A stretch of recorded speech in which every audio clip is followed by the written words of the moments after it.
Many writers, some of them most distinguished, have started of late a strong campaign against the institution of the jury, although it is the only protection we have against the errors, really very frequent, of a caste that is under no control.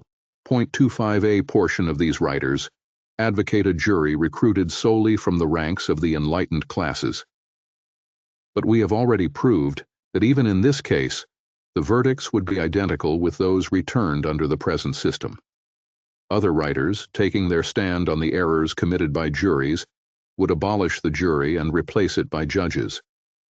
It is difficult to see how these would-be reformers can forget that the errors for which the jury is blamed were committed in the first instance by judges, and that when the accused person comes before a jury, he has already been held to be guilty by several magistrates, by the juge d'instruction, the public prosecutor, and the court of arraignment.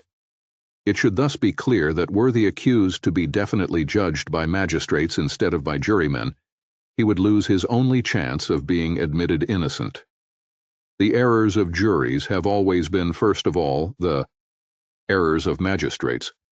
It is solely the magistrates, then, who should be blamed when particularly monstrous judicial errors crop up, such, for instance, as the quite recent condemnation of Dr. L., who, prosecuted by a juge d'instruction of excessive stupidity on the strength of the denunciation of a half-idiot girl who accused the doctor of having performed an illegal operation upon her for 30 francs, would have been sent to penal servitude, but for an explosion of public indignation, which had for result that he was immediately set at liberty by the chief of the state.